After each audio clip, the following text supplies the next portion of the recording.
Good morning, good afternoon, and good evening, everybody. Thank you for tuning in to another Supatease video, and this one is a big one and a very important one. We have a ton of news to cover for 10.0.7, like its release date being March 21st, as well as a huge slew of class balance changes for that patch that is in the near future, as well as the impending 10.1 patch, which is the major one with the new raid, with the new Mythic Plus season, with the new PvP season, with a whole set of new things that we're going to have to talk about in today's videos and my thoughts on it. Some of them were looking a little bit problematic, so we'll have to wait and see if that problematicness has been solved here yet today. But let's get started here because we got a lot to get through. So first off, let's go over what's going to be the most recent news, which is class balance changes. And I'm sure a lot of you are wondering what's going on with Ret Paladins in 10.0.7 because they're getting that complete class rework.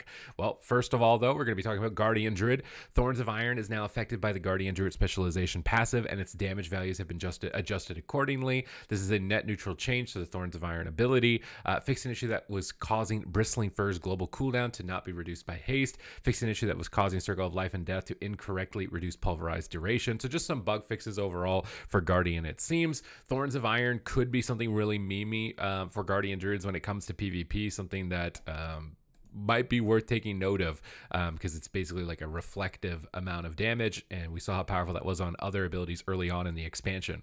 For Preservation Evoker, we've got when Life Bind is applied through a lower value Echo with Temporal Anomaly, its healing value is reduced to match the value of the Echo.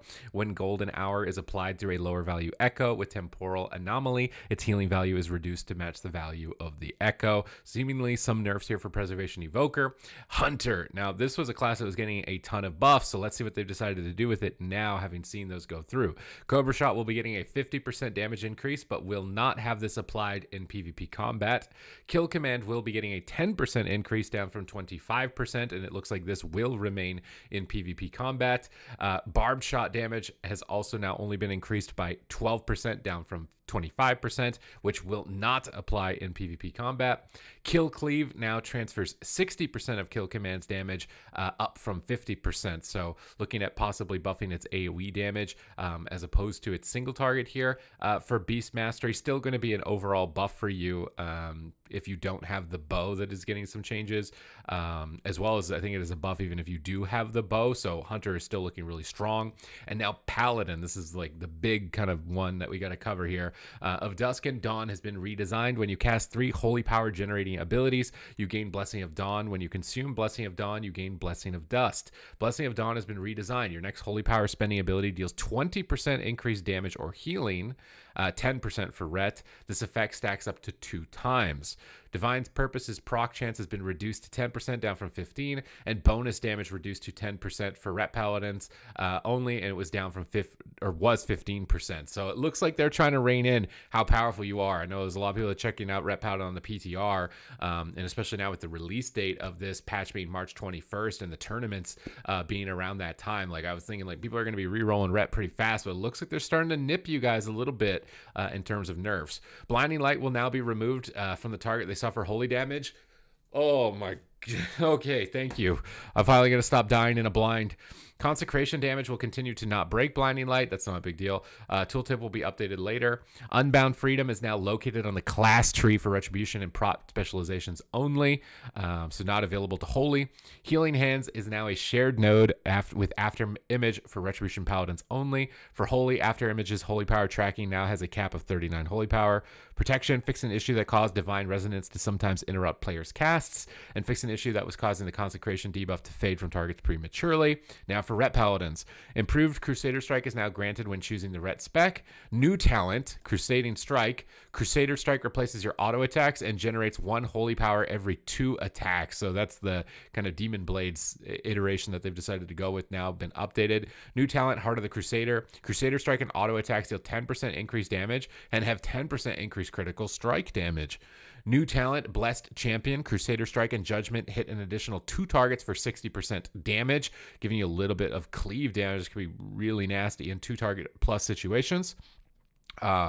It looks like they've axed some talents. Divine Retribution, haste increased by 2%. And Divine Storm and Blade of Justice deal 5% increased critical strike damage. Holy Crusader, Blade of Justice, and Expurgation now deal holy strike damage. Commanding Judgment, when Judgment hits an additional 2 targets for 50% damage. Looks like they went with the Blessed Champion instead of this. New talent, Divine Arbiter. Healing abilities that deal holy strike damage deal 10% increased damage. And your abilities that deal holy strike damage grant you a stack of Divine Arbiter. At 25 stacks, your next damaging single target holy power ability causes holy strike damage to your primary target and holy strike damage to enemies within 6 yards. Was previously 50 stacks. So an interesting mechanic here, kind of similar to the Vengeance Honor talent, but a different take. New talent, Vanguard of Justice. Your damaging holy power abilities cost 1 additional holy power and deal 25% increased damage, down from 33%. It's a little bit of a nerf to this one. New talent, Templar Strikes, a 2-part combo that deals increased damage with each strike. If you successfully cast the second part of the combo within the time limit, the second strike has a 100% increased critical strike chance. That is a really unique thing here. What is this going to be exactly? Templar Strike slashes an enemy for radiant damage. You have 3 seconds to continue the combo with Templar Slash. Templar Slash strikes an enemy for radiant damage and has a 100% increased critical chance to critically strike. So locking yourself into like a combo of spells, not being able to do anything else, it's seemingly unique to this specialization. So nice to see something that's, unique rather than just kind of like pad numbers doing a lot of damage. Expurgation has been adjusted. Your Blade of Justice causes the target to burn for the damage dealt over 6 seconds rather than 70% of the damage dealt. So it seems like that's going to be a bit of a buff.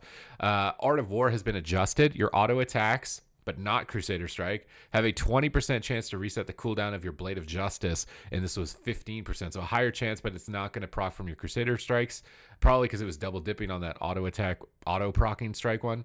Wake of Ashes damage has been reduced by 18%, but its cooldown has also been reduced to 30 seconds, so more frequent holy power generation and cleave. Justicar's Vengeance now heals you for 6% of your maximum health instead of healing based off the damage dealt. Justicar's Vengeance now, that was probably because it was going to do an insane amount of Justicar's Vengeance now deals 25% increased damage to targets that are stunned, down from 50. That's a pretty big nerf. Final Reckoning now lasts 10 seconds, up from 9, and now causes your target to take 30% bonus damage from your next holy power ability. Wait, is it only the next, or is it during that entire time? I'm assuming it's during that entire time. Final Reckoning damage reduced by 4.5%, was 13%. Execution Sentence now causes 20% of the damage you deal to be added to the Execution Sentence, up from 10. They really want this Execution Sentence to come through, it seems. For Crusaders, Crusading Strikes now generates 1 holy power every 2 attacks. This has been removed. Empyrean Power now causes Crusader Strikes to have a 5% chance to make your next Divine Storm free, and Divine Storm damage bonus reduced to 15%, down from 25%. So curious to see how this plays out. This Templar slashing thing seems kind of cool. Probably going to be all about tuning here in terms of whether or not it's going to work out. For Priest, Dispel Magic is now going to be 2% of your base mana, up from 1.6%. I'm assuming this is the Purge. So spamming Purge is a bit more expensive. Maybe it's not. Maybe this is the actual defensive Dispel. But if this is the Purge, it makes sense. I feel like Purge is really prevalent at the moment. So this is definitely going to make sense. For PvP changes specifically here for 10.0.7, Piercing Fangs is now going to have a 40% reduced effectiveness in PvP combat, so that might be offsetting the buffs that they're now getting on top of this. For Paladin, Divine Protection no longer reduces damage by an additional 10% in PvP combat, probably because of the changes they're making to it baseline. For Prot, Flash of Light no longer deals increased healing in PvP combat. Prot Paladins had increased healing? I don't understand.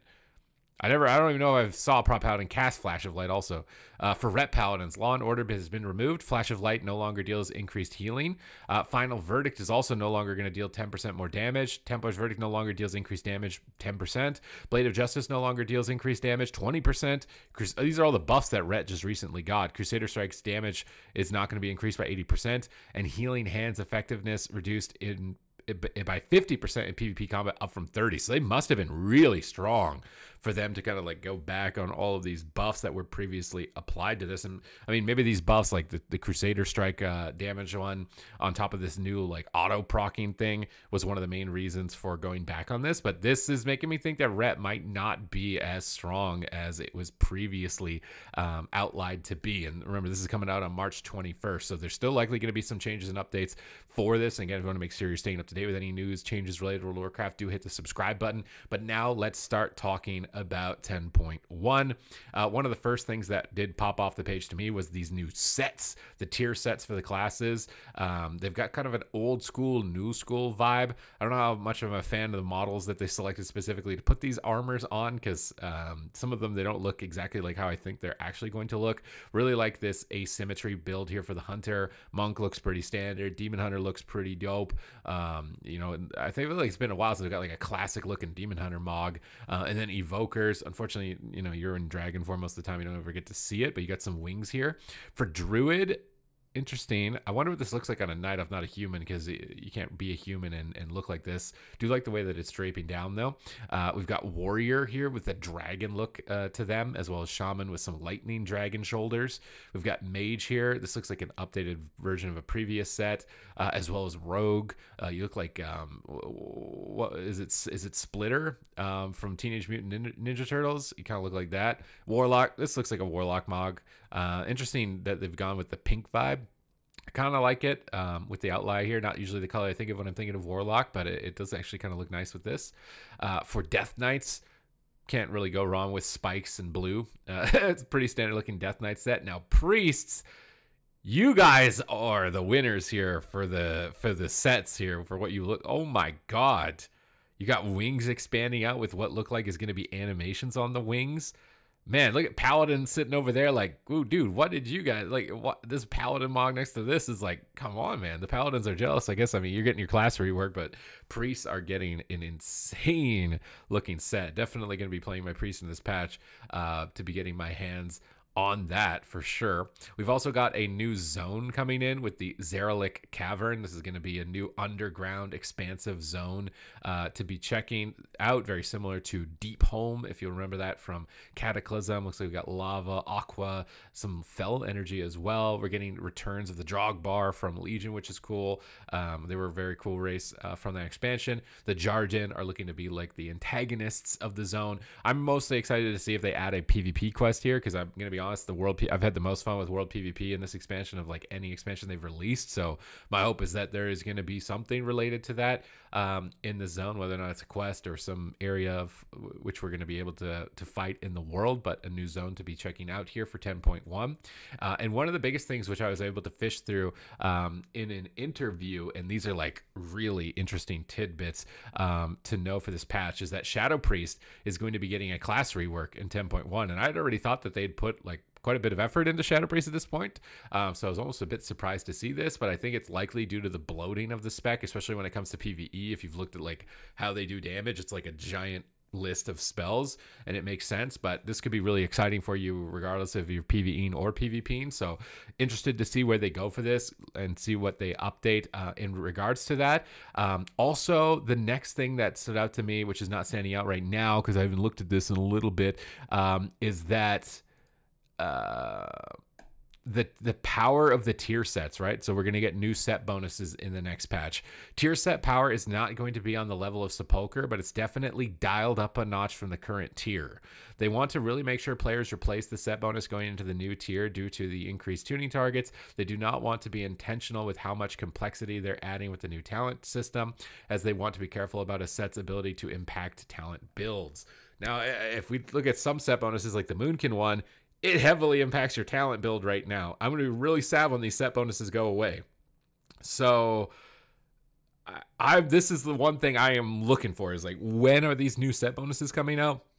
When are we going to see what they are? Are they just like flat throughput numbers? How are they going to scale that and tune that with PvP balance? Because that's something that's been an ongoing issue. Felt like we hit a really good point in the early parts of Dragonflight. Then set bonuses came out, and then everything had to be reorganized after that. So is that going to happen again here? But that's like, this is where my eyes are immediately going to in regards to 10.0 or 10.1. I keep always saying 10.0.1. But these two stood out to me. Shadow Priest rework, as well as tier sets being dialed up a notch from their current iteration. The next big one, which was the most controversial one, was like this new way of gear upgrades.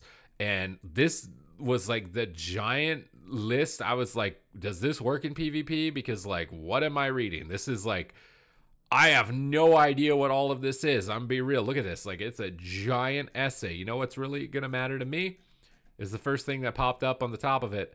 This will not work on PvP gear and very top end items. It will not also work on crafted gear. So if you're a PvPer, you don't gotta worry about doing all this stuff. I don't know what this is. I don't understand what they're trying to get with this. It's like a lot of upgrades, a lot of I don't know, man. Like I think this is maybe for World Quest players, maybe world players, so they have some gear to work towards and upgrade or something along those lines. But it's like I'm reading like multiple currencies. I'm like, I'm somebody who plays the game a lot, right? I play the game a lot, and I'm just like, what is going on right now with this? But we don't have to worry about it. And I think this is what people initially were reacting to, at least when it came to PvP. It was like, what is that? What do you think of that? And people were already in the comments of my most recent video, like, what do you think of this? And I think that I'm glad that it does not work on PvP gear or very top end items because it looks like a very comprehensive system that, I mean, maybe it's a lot simpler when it's not just a giant wall of text on the page. But we will have to wait and see. I'm glad that this right here. Why isn't PvP included? Lots of feedback we heard around PvP gearing in Dragonflight Season 1 was very positive, and since it's working, there is little reason to change it. Thank you. If this system sticks around in future seasons, it may become the new way to upgrade your PvP gear's PvE item level, but we will see. Your feedback here is important. So I'm really glad that they did that, because I feel like another expansion would have been like, no, we're gonna the whole game gets this now, and then all the PvPers were like, wait, you did this was so good what you did. Why are you changing that? So I'll have to jump into this and actually try it, I think, because I did not understand it at all.